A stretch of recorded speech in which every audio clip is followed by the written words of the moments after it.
बिस्मिल्लाहिर्रहमानिर्रहीम। नाजरीन अस्सलाम वालेकुम। Programme QD with Shah Nadeem Ahmed के साथ आपका मेज़बान हाज़िर खिदमत है। नाजरीन, हुकूमत IMF से कर्ज मंजूर होने पर खुशियां मना रही है। वज़ीर आज़म शहबाज शरीफ का एक बार फिर दावा है कि इस कर्ज की ज़िंदगी को इज़्ज़त और वक़ार की ज़िंदगी में बदलेंगे, लेकिन वो दावे ही क्या जो कि पूरे हो जाएं। इस हुकूमत के कायदीन ही अपने अपोजिशन दौर में IMF मुआहदों को मुल्क के लिए जहर कातिल करार देते थे, लेकिन आज इस पर खुशियां मना रहे हैं, भंगड़े डाल रहे हैं। हुकूमत को IMF कर्ज पर खुशियां और भंगड़े डालने की बजाय ऐसी पॉलिसियों पर तवज्जो देनी चाहिए कि जिससे कर्ज के जाल से निजात हासिल की जा सके। क्या मौजूदा हुकूमत ऐसा कुछ कर पाएगी या अवाम पर कर्ज दर कर्ज का बोझ ही बढ़ाती जाएगी? इस पर इज़हार ख्याल के लिए वीडियो लिंक पर हमें ज्वाइन कर रहे हैं सीनियर कॉलम निगार तजियाकार राना जाहिद इकबाल साहब, और इनके साथ ही वीडियो लिंक पर हमें ज्वाइन कर रहे हैं चौधरी उमरान साहब, चीफ एडिटर रोज़नामा परदेस। हम दोनों के ही मशकूर हैं कि प्रोग्राम में शरीक हो रहे हैं। प्रोग्राम का आगाज हम राना जाहिद इकबाल साहब से ही करते हैं। राना जाहिद इकबाल साहब, हुकूमत IMF कर्ज पर कर्ज ले रही है और सारा बोझ अवाम पर डाल रही है। क्या इस तरह मुल्क तरक्की और खुशहाली की राह पर गामजन हो सकता है? बहुत शुक्रिया शायद साहब। ये कि देखिए आप, हमारी जो भी हुकूमत आती है तो वो कोई पॉजिटिव काम करने के बजाय या वो कुछ प्रोडक्टिव काम करने के बजाय सिर्फ उनके पास एक ही है मामूल के हालात को चलाने के लिए कि बैरूनी कर्जे आती है, IMF को से बात की जाए या फिर IBRD जिसको हम आलमी बैंक कहते हैं उससे रब्ता किया जाए, या वो सिर्फ हमारे जो इस्लामी ममालिक हैं, जो दोस्त ममालिक हैं जैसे कतर हुआ, सऊदी अरब हुआ, हम जाते हैं आते ही जो भी हुक्मरान आता है वो दौरे शुरू कर देते हैं। लेकिन आप देखें पर हम हर जब भी मौका आता है, जब भी कोई गवर्नमेंट आती है तो वो आते ही कहती है क्या बस कि हमने आखिरी लोन लेना है, इसके बाद हमने इन अदारों से रिव्यू नहीं करना। हमने अपने आप को अभी देखें शहबाज शरीफ साहब का बड़ा मजाकिया था पिछले दिनों, एक बड़ा आम हुआ कि जब वो कह रहे हैं अभी हम मेहनत करेंगे, हम आपसे कर्जा नहीं है, ये नहीं है, हम इस्तफारी लेंगे। इतना मजाही से यानी हमारे लीडर उन बातों को भी एक मजाहिया से रंग दे देते हैं जो बड़ी कौम होती है। अब आप देखें, और सबसे बड़ी बात मैं समझता हूँ इन्होंने कभी अब क्या ये जो कह रहे हैं कि हमने कर्जे हासिल करके ये आखिरी हमारा प्लान होगा, ये आखिरी हम रिव्यू करेंगे IMF से, क्या ये सूरत हाल मुमकिन है? बिल्कुल नहीं। इन्होंने गुज़िश्ता देखें आप, छठा सातवां मेरा ख्याल इनका ये आ गया है जो IMF से रिव्यू वाला जो, लेकिन हर दफा यही कहते हैं, बाद में क्या होता है अगली गवर्नमेंट आती है फिर वो लोन मांगना शुरू कर देती है। आप अच्छा, उसकी एक बड़ी वजह भी है। आप देखें क्या आपने गुज़िश्ता 20-30 सालों में, बल्कि मैं 4 दहाइयों पे आ जाता हूँ, क्या इन्होंने कोई ऐसी चीज, कोई ऐसी नई चीज पैदा की है? क्या ये कोई शरत नहीं लगाई है? क्या कोई इंडस्ट्री नहीं लगाई है? क्या कोई नया रोज काम शुरू किया है? मैं तो क्या इन्होंने कोई नई माइंड निकाली है? क्या इन्होंने कोई, मुझे ना तेल है, ना बिजली है, ना गैस, कुछ भी नहीं है। तो जब ये बातें करते जा रहे हैं, ये कर्जा लेंगे उसका सूद चढ़ेगा, सूद दार करते रहेंगे, वो बढ़ता जा रहा है। अब देखिए 78,000 करोड़ मेरा ख्याल चल जा चुका 100 करोड़ तक। यानी इस गवर्नमेंट के आते ही आते तकरीबन 800 मेरे करोड़ के कुछ, मुझे भी फिक्र सही याद नहीं आ रही, मैं भी आपको देख के बताता हूँ। यानी ये बढ़ चुका है। तो ये जितनी भी हमारी हुकूमतें आती है वो यही बात करती है कि अगले हम नहीं लेंगे, लेकिन कोई प्रोडक्टिव काम पे नहीं लगाती। वो अच्छा चौधरी इमरान साहब, हुकूमत IMF के हर कर्ज पर दावा करती है कि ये कर्ज आखिरी कर्ज होगा, जैसे कि राना साहब भी कह रहे हैं, लेकिन इसके हर बरक्स कर्ज पर कर्ज लिया जा रहा है और अपनी तनख्वाहों में ही इजाफा करके सारा बोझ अवाम पर डाला जा रहा है। अवाम कब तक हुक्मरानों के लिए कुर्बानी का ऐसे ही बकरा बनते रहेंगे और सारा बोझ उठाते रहेंगे? जी चौधरी इमरान साहब। देखें जी, अस्सलाम वालेकुम, बिस्मिल्लाहिर्रहमानिर्रहीम। शायद नदीम साहब, जो राना साहब बात कर रहे हैं, अगर इनका सब्जेक्ट कॉमर्स है तो ये बेहतर जानते होंगे सारे दादोशुमार। मैं मुख्तर इतना कहना चाहूँगा कि IMF का जो कर्ज है उस मुल्क को मजीद एक माशी उसमें जंजीरों में जकड़ने के लिए इस मुल्क की माइशत को हमेशा नुकसान ही पहुंचा है। जो कोई भी एक मुंतखब जमहूरी हुकूमत वो शरायत आयद नहीं कर सकती, उसने अवाम को जवाब दे होना है, वो होना होता है तो उसमें मुआशी जो एक मुल्क की जो माशी बारूदी सुरंगें, जो जिस तरह माशी सुरंगें बिछा दी गई हैं इस गवर्नमेंट की, पहले भी दौरे हुकूमत में और अब भी, और जिसका नाकाबिल तलाफी नुकसान पहुंचा है हमारी मैशत को। एक आम बंदा तो डिफॉल्ट कर चुका है। तो जो IMF का कर्ज है जिसे मशरूत किया जाता है कि आप यहाँ आप अपने टैक्सेस आयद करें, ये नए आपका जो टैक्सों का जो है वो इतनी मात्रा में ये इकट्ठा करें, करप्शन की आपकी ये होनी चाहिए, जीरो टॉलरेंस होना चाहिए, वो तो है ही नहीं हमारे मुल्क में। अब हमारा करप्शन में 135वां नंबर आ रहा है। बाकी आपके सामने है कि जो महंगे यूटिलिटी बिल्स जिस तरह दिए जा रहे, जिस तरह उन्होंने अपने मुख्तलिफ फार्मूला के तहत बिजली के बिल्स बढ़ाएंगे, गैस के बिल जिस तरह उन्होंने, और दूसरे बिल सारे, जिस तरह महंगाई की शरह में इजाफा हुआ, तो आपके सामने मुल्क में जिस तरह बिजली हमारे जो कौमी असासे हैं वो उन्हें पुणे सेल आउट किए की तरफ गए, लेकिन उन्होंने लोगों ने बाहर की कंपनी ने इनकार कर दिया कि इस मुल्क का तो सिस्टम ही क्लैश कर गया, हम यहाँ इन्वेस्टमेंट क्या लाकर क्या करेंगे। बाहर की इन्वेस्टमेंट ही मुल्क में आई, और महंगाई का एक असदा है जो डंग पे डंग मार रहा है गरीब अवाम को, और महंगाई का जो एक जो नाकाबू होने वाला एक जो अफरेद है जिसमें लिपटी जा रही है अवाम, जिसका शिकार है बुरी तरह। लेकिन चोई साहब, वजीर आजम तो अपनी हर तकरीर में कहते हैं कि महंगाई कम हो गई है। देखिए जी, प्राइम मिनिस्टर साहब जो आदाद शुमार जो उनके एक बयान है, कर्जे पे जो खुशियों के शादियाने बजा रहे हैं, उनका हकायक से दूर दूर तक भी कोई तल्लुक नहीं है। हमारी जो मैशत है, हमारी इकानमी है, वो बिल्कुल क्लैश कर गई है, कोई उसका कोई सामने हार नहीं है। ये जो रजीम चेंज आई थी, इन्होंने बड़े दावे किए थे कि बाहर की सरमायाकारी लाएंगे, अमन ओमान कायम होगा, महंगाई मजीद दूर करेंगे। ये महंगाई इन्होंने तबाहकुन महंगाई उल्टा मसलत की वहां पे, और बाहर से सरमायाकारी तो बिल्कुल, जब आपके मुल्क में अमन ओमान ही ना हो, और जिस तरह एक दहशतगर्दी को एक मसलत किया गया दोबारा, एक वहां पे एक जंग पूरी छिड़ गई पूरे मुल्क में, जो दहशतगर्दी की कार्रवाइयां बिल्कुल नहीं हो रही थी, बिल्कुल अमन ओमान था, वो एक साजिश के तहत शुरू हुआ मुल्क में। तो बाहर की सरमायाकारी कहाँ से आएगी, कहाँ से मुल्क में सुकून का होगा, जब मुल्क जिस मुल्क का आम आदमी उनका डिफॉल्ट कर जाए, वहां पे दिवालियां निकल जाए मुल्क की मैशत का, तो वहां से IMF के जो कर्जे हैं वो तो मजीद परेशानियों का सबब भी बन रहे हैं, वो मजीद हमें जकड़ रहे हैं अपनी नई। अच्छा राना जाहिद साहब, आमतौर पे दुनिया भर में हर मुल्क कर्ज लेता है और कर्ज लेके माशी इस्तेहकाम की तरफ गामजन होता है। यहाँ वजीर आजम कहते हैं कि कर्ज से मुल्क तरक्की नहीं करते हैं और ना ही इस्तेहकाम आता है, तो फिर कर्ज लेते क्यों हैं? इस मुल्क की कर्ज से तरक्की नहीं हो रही, लेकिन इस कर्ज से हुक्मरान जो है वो जरूर तरक्की करते जा रहे हैं।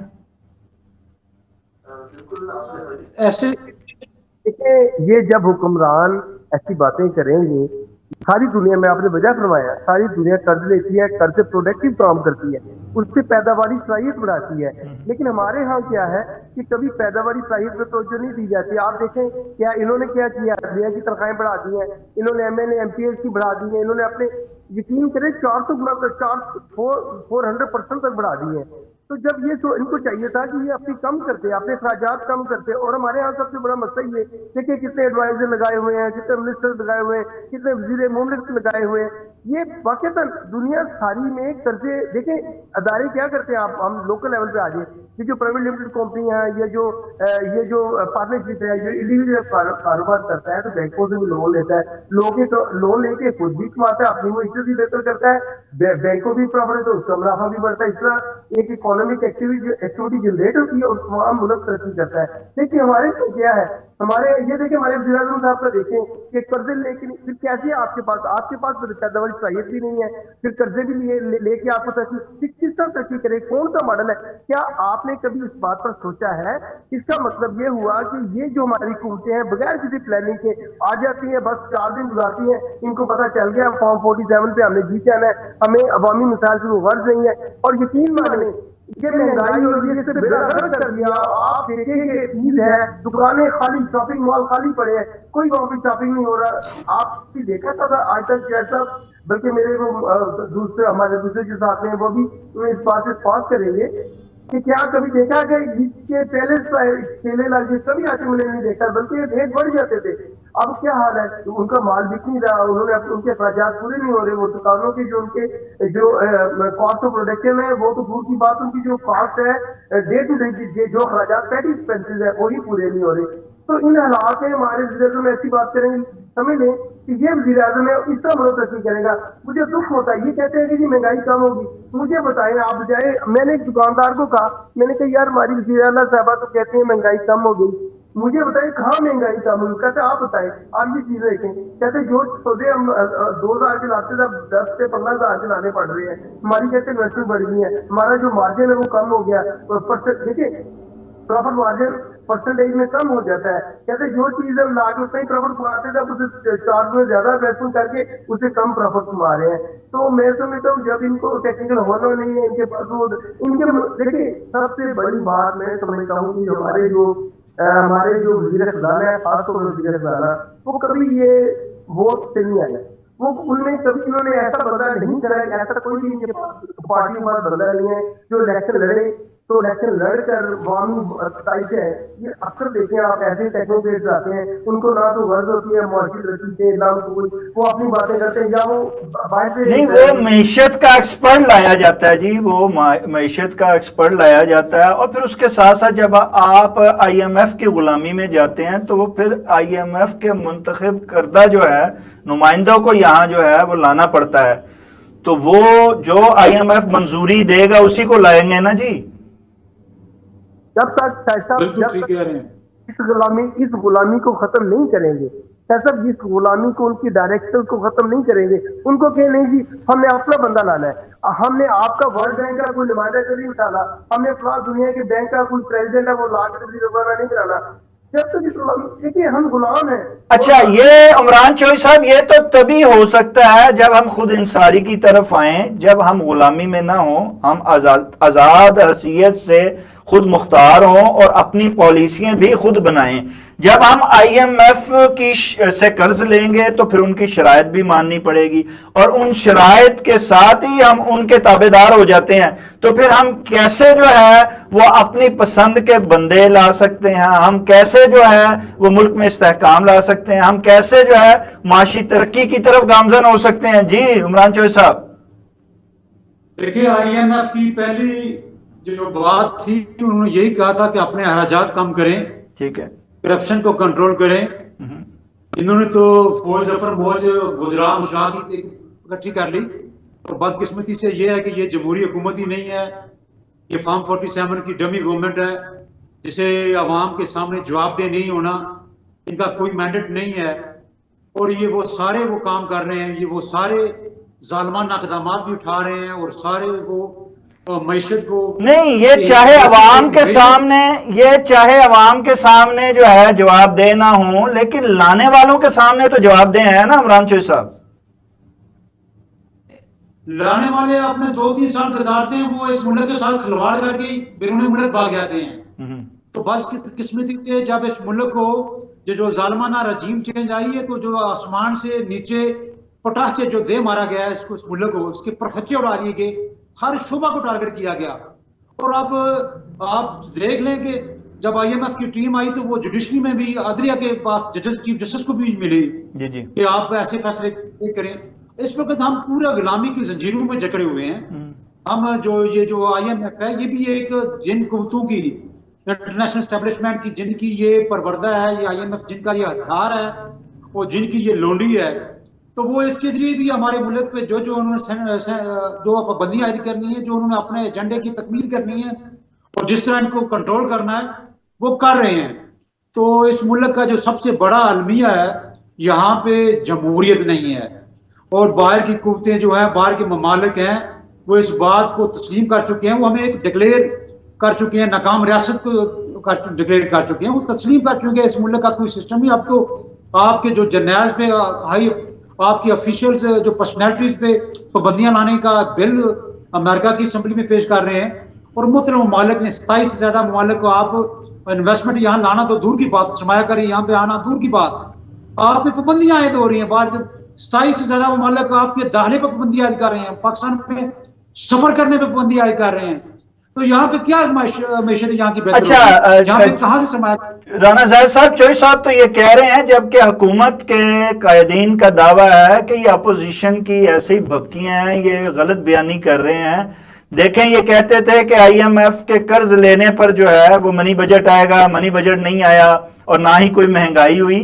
तो हम कर्ज तो जरूर ले रहे हैं, लेकिन उसका बोझ हम अवाम पर नहीं डाल रहे हैं। आप क्या समझते हैं कि हुकूमत जो है कर्ज लेकर भी अवाम पर बोझ नहीं डालेगी और आने वाले बजट में जो है वो अवाम को रिलीफ देगी? जी राना जाहिद साहब। जी अच्छा, साहब आप एक चीज देखें, क्या ये जो बजट, ये जो लोन लेते हैं, ये कर्ज लेते हैं, बैरूनी कर्ज लेते हैं, क्या ये वहां पे बोल नहीं पड़ता? देखिए कैसी नॉन टेक्निकल ये बातें करते हैं। जो आप कर्ज रख जाएंगे, हाथ पर से वो डिवाइड होता जाएगा, लाख है, 1.5 है, 2 है, 3 है। देखिए अभी बात हो रही थी, मैं समझता हूँ जब तक साहब इस मुल्क में जमहूरियत अपनी चीज के मुताबिक नहीं आएगी, जब तक उसका तसलसल नहीं रहेगा, जब तक आइन पे अमल नहीं होगा, नहीं मुतला देता। देखिए मैं अभी मेरा और राना साहब, अहले दानिश तो कहते हैं ये मुल्क जमहूरियत के लिए बना ही नहीं है, इसमें जमहूरियत कभी आई नहीं है, तो जमहूरियत कैसे आएगी? आप जमहूरियत करते रहते हैं जब भी आते हैं। बिल्कुल सही सर, वो अहले दानिश भी तो उन्हीं के है ना, पेज है ना। अच्छा, ये बात करते हैं आप। देखिए आप नहीं, आप समझते हैं इस मुल्क में एक दफा भी जमहूरियत आई है? जमहूर के नाम से आई है, जमहूर के फैसलों से आई है? थोड़ा सा मुझे टाइम दे। जी। देखिए गुज़िश्ता दिनों में मैंने कल कॉलम में भी ये बात लिखी है, गुज़िश्ता दिनों में कहीं में IK गुजरात जो उनके वीरानों थे उनका मैं पढ़ रहा था कि उन्होंने कहा कि भारत का सबसे जो उत्तर है, भारत की जो तरक्की का राज है, वो इसके जमहूरियत में पनाह है। उसने कहा जो हमने जमहूरी कदरों को हमने 80 सालों में यहाँ पे परवान चढ़ाया है, उसी वजह से आज भारत एक मुस्तहकम मौजूद है। एक जब तक देखिए और हम पाकिस्तान में देखिए क्या है, पाकिस्तान का, और आप इस बात से बिल्कुल ट्राई नहीं करते थे कि भारत में एक ऐसी जमहूरियत है, वहां पे कुछ है, मैं समझता हूँ कि मौरूसियत है, लेकिन वहां पे भी मौरूसियत ऐसी नहीं है। वहां पे मौरूसियत में जो भी लोग आए वहां पे वो जरूर, लेकिन जमहूरियत को किसी ने वहां पे ड्रिल नहीं किया, वहां पे कोई आमरीत नहीं आई।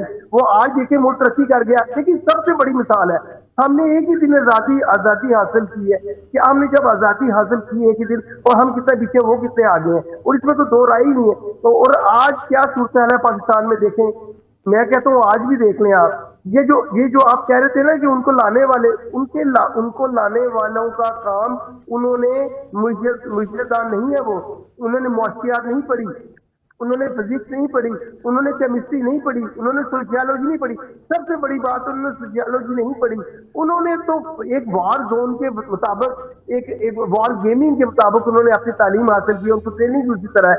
यहाँ पे ये देखिए मुल्क एक वेरिएबल है, ये जो इकोनॉमी है लचकदार होती है। देखिए यहाँ पे बड़े फैसले कर रहे होते हैं, क्या वो लचकदार तबीयत है? उनको तो बनाया नहीं जाता, उनको तो लड़ने के लिए तैयार किया जाता है। वो उस मुल्क सबसे ज्यादा लचक वजीरी मुल्क में होती है, इक़्तिसादी प्रोग्राम्स में होती है कि एकदम। तो आप जिन लोगों का क्या लाने वालों की बात कर रहे हैं, क्या वो मुल्कदान है? सवाल ही पैदा होता, उनको पता ही नहीं। मैं अक्सर यकीन करें, ज़ाहिर है जो भी पॉलिसी है गवर्नमेंट दे रही है आजकल, खासतौर पर पिछले भी आप कई दहाइयों से आए, तो उसकी पीछे उन्हीं की सारी पॉलिसी होती है। मैं हैरान होता हूँ, यकीन करें, बच्चों जैसी पॉलिसी होती है ये मुल्क पॉलिसी करती है। मैं तो इस्लामी से जुड़ा हूँ, मैं अभी तालिब इल्म हूँ, मैं तो सारी मजबूरी काम। अच्छा, राना अपना उमरान चौधरी साहब, वजीर आजम कहते हैं, कर्ज लेकर कहते हैं कि हम भारत से आगे जाएंगे और अवाम को जो है कर्ज ज़दा अवाम को जो है हम बावकार जिंदगी देंगे।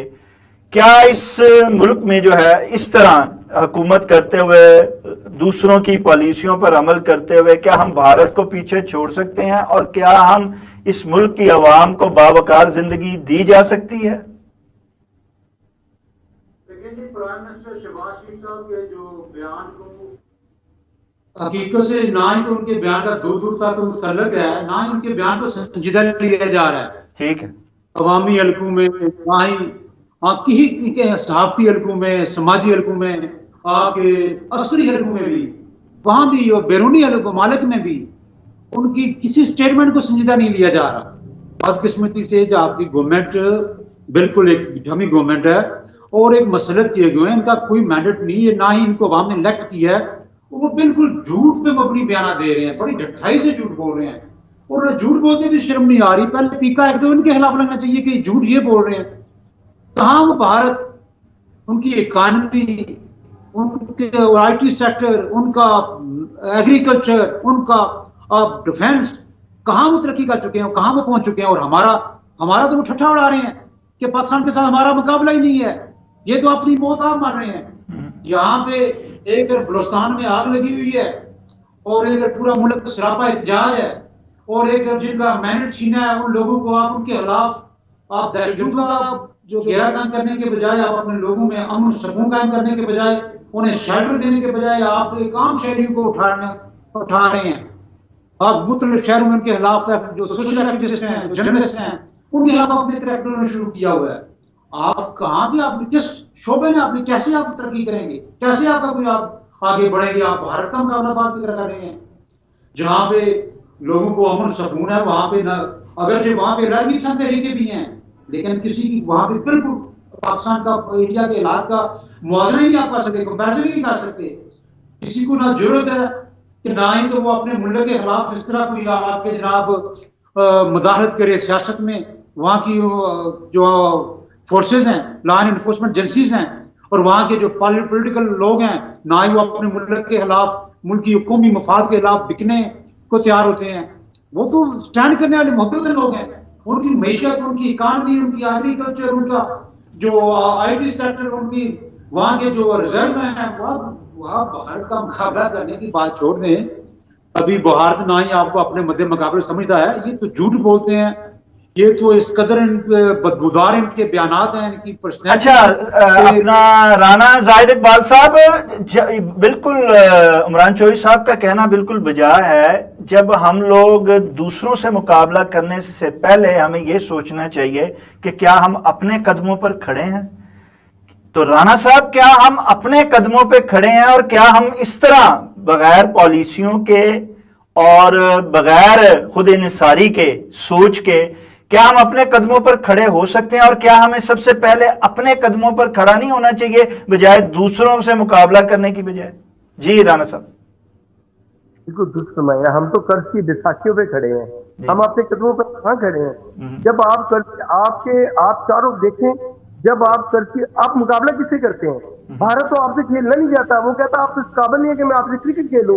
आप जो हमसे, वो हमारे मुल्क, देखिए अंदाजा करें, इंसल्ट, हम मुसलमान हैं, मैं समझता हूँ कि हम दुनिया में मुसलमान हम अपने आप को बड़ी बींगा, हमें हजूर की उम्मती होने की वजह से एक मुकाम हासिल है। हम समझते हैं कि हमें एक मुकाम हासिल है और हम हजूर की उम्मत में हैं, हम हजरत मोहम्मद सल्लल्लाहु अलैहि वसल्लम के पैरोकारों में से हैं। तो लेकिन वो देखिए, वो हमसे खेलना नहीं चाहता, वो हमें कमतर समझता है। और ये देखिए, मैं कहता हूँ इन हुक्मरानों ने हमें डिग्रेड कर दिया सारी दुनिया में में हमें बुरा समझ दी। हमारी वजह से, अवाम की वजह से नहीं समझती, वो तो इन्हीं वजूहात की वजह से, इनके कारण, इनके जो तरीक़ाकार है, जो इनके कारनाए।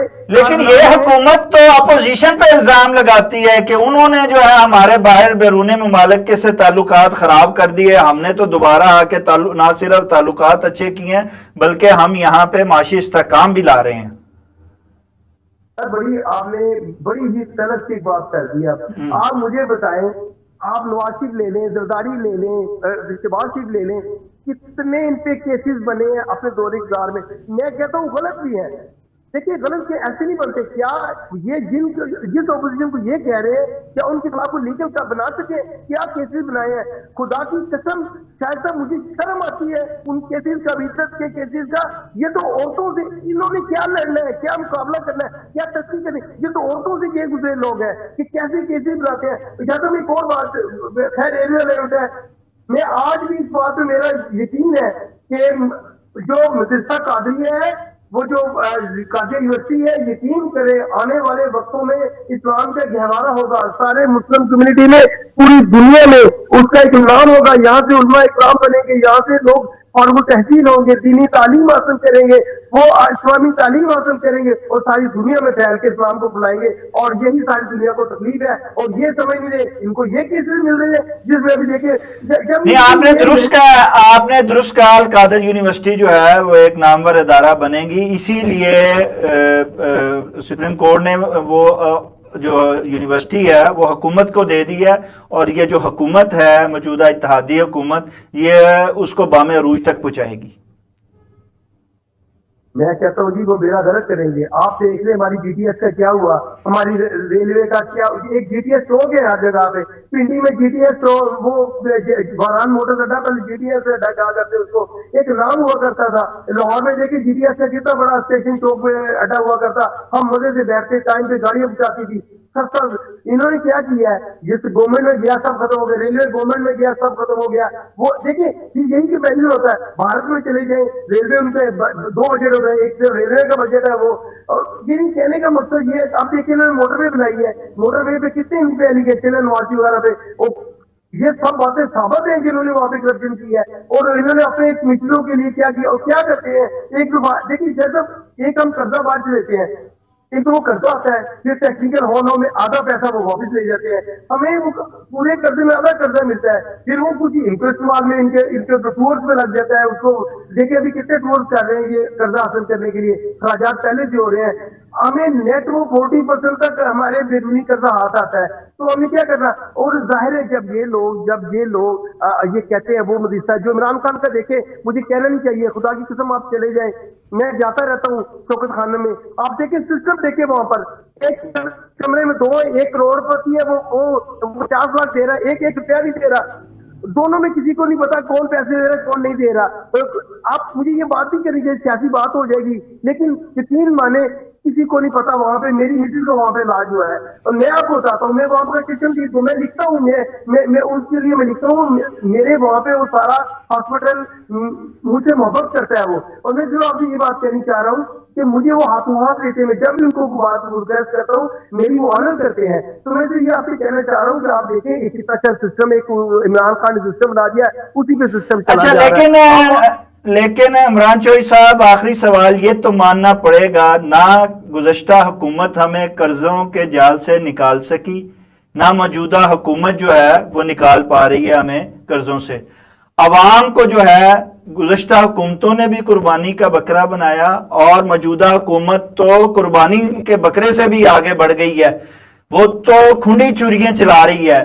आप क्या समझते हैं कि हुकूमत ना सिर्फ कर्ज के जाल से बल्कि आजमाए हुए कोई जाल से भी निकल पाएगी, और क्या कोई ऐसी क़यादत आ पाएगी जो उन्हें रोशनी की किरण दिखाए, इस मुल्क को, इस कौम को आगे लेके जाए और वाकई एक बावकार बाइज्जत कौम की हैसियत से मुतारफ करवाए? जी इमरान चौधरी साहब, तमाम का जो मसाइल का जो हल है ना, वो आपकी मजबूत स्ट्रांग डेमोक्रेसी में है, आपकी जमहूरियत की बहाली में है। गुज़श्ता जो गवर्नमेंट थी इमरान का, मुझसे 2.5 साल का जो दौर था वो काफ़ी हवालों से बेहतर था। उन्होंने अच्छी माशी इस्लाहात भी लाई, उन्होंने मुतारफ कराई, अगरचे उन्होंने भी कर्जा लिया IMF से, लेकिन एक वापसी का अमल भी उन्होंने किया। और अगर वो गवर्नमेंट को उनको काम करने दिया जाता तो बहुत कुछ आपकी मैशत में बेहतरी भी आती मजीद। आज तो देख लें आप, जो हमारे रिजर्व थे और वो भी गायब हो गए, उन्होंने सब कुछ तबाह बर्बाद कर दिया। और इन्होंने तो ऊपर से और कर्जों का जो बोझ भी आप डाल दिया, और मजीद उनकी जो कड़ी शरायत थी वो भी आयद कर दी पाकिस्तान पे। हर बेहतरी हमारी तभी हो सकती है। ये जो इस दौर में तो बदकिस्मती से मुस्लिम लीग नून की जो गवर्नमेंट है, इन्होंने हमेशा आपकी मैशत को टारगेट किया है, और इन्होंने माशी जो बारूदी सुरंगें बिछाई हैं, इसका भी आपको अंदाजा जब ये गवर्नमेंट गुजर जाएगी, जब ये वक्त गुजर जाएगा तो आपको अंदाजा होगा। अच्छा, हर जो भी हुकूमत आई है उसके होते हुए तो हर हुकूमत ने ये कहा है कि हम जो है इस्तेहकाम ला रहे हैं, हम बेहतरी की तरफ जा रहे हैं, लेकिन जब हुकूमत उतरती है तो असल हकाइक जो हैं वो सामने आएंगे। इस हुकूमत के भी हकाइक इसके जाने बाद ही सामने आएंगे। लेकिन जो भी हुकूमत आए, बात एक वही है कि हमने कर्जों के जाल से निकलना है तो खुद इन्हिसारी की तरफ आना होगा। अवाम को जहाँ कफायशारी की तरफ जाना होगा, उससे पहले जो है हुक्मरानों को जो है वो कफायशारी की तरफ जाना होगा। अल्ले तलल्लों की अयाशियों को बंद करना होगा। ये तनख्वाहें बढ़ाने का और असाइशें लेने का जो सिलसिला है इसको ख़त्म करना होगा। तभी जो हमें खुददार एक कौम की हैसियत से जाने जाएंगे और माने जाएंगे और मुल्क में जो है वो इस्तेहकाम ला पाएंगे। नाज़रीन, इसके साथ ही प्रोग्राम का वक्त ख़त्म हुआ चाहता है। अपने मेज़बान शाह नदीम अहमद को इजाज़त दीजिए। आपका, हमारा, हम सब का अल्लाह ने के बाद।